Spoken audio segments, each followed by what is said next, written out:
Ketika itu beliau mendapatkan ilham supaya menikah dengan salah seorang perempuan yang bernama Fatimah binti Amr. Nah, ketika itu apa? Ketika itu maka lahirlah Abdullah.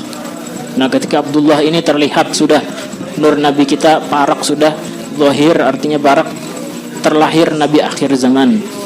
Dan ketika itu banyak perempuan yang hendak dengan Sayyidina Abdullah.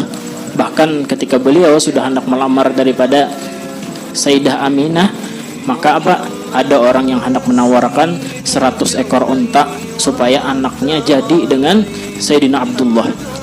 Akhirnya apa? Akhirnya beliau tolak dan tetap menikah dengan Sayyidah Aminah. Dan kemudian lahirlah Rasulullah SAW ke muka bumi ini. Dengan apa?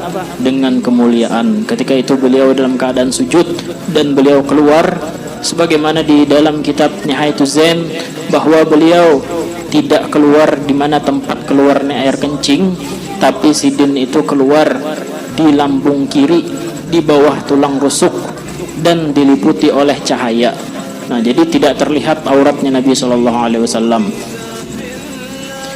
Kemudian Nabi SAW ketika itu dihadiri oleh para wanita-wanita suci, diantaranya Sayyidah Maryam, kemudian juga Sayyidah Asyah dan para malaikat dan juga para bidadari-bidadari surga pada waktu itu. Inilah Nabi SAW. Jadi Nabi kita adalah seorang sosok yang bukan hanya bagus di dalam akhlak, tapi juga bagus juga sidin dalam sosok ataupun keperawakannya. Ada kalau syair wa ahsanu minka lam tara qattu aini, itu dikarang oleh Sayyidina Hasan bin Thabit, itu sahabatnya Nabi, seorang penyair. Wa ahsanu minka lam tara qattu aini, yang paling indah dari engkau tidak pernah aku melihatnya. Wa ajmalu minka lam talidin nisa, dan yang sepaling tampan daripadamu tidak pernah dilahirkan oleh perempuan manapun. Khuliqta mubarra'an min kulli aibin, engkau diciptakan bersih daripada segala macam sifat kecacatan. Ka'annaka qad khuliqta kama tasya, seperti ataupun seakan-akan engkau itu terlahir seperti yang engkau inginkan. Jadi Nabi SAW bukan hanya akhlaknya aja yang bagus, tapi apa? Sosoknya pun bagus.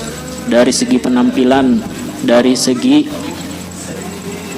perawakan, dan beliau adalah seorang yang tampan dan juga harum. Inilah Nabi kita SAW. Dan beruntunglah kita semua menjadi umatnya Nabi SAW. Kenapa? Karena disebutkan oleh Al-Habib Abdullah bin Alwi Al-Haddad di dalam kitab beliau Sabilul Iddikar, bahwa beliau mengatakan bahwa dulu Nabi Allah Musa alaihissalam pernah membaca kitab Taurat. Di sana apa jar Nabi? Apa kata beliau di sana? Jar Nabi Musa membaca kitab Taurat tersebut, ada sekelompok umat yang mana umat tersebut dilebihkan oleh Allah Subhanahu wa taala dalam segi amalnya.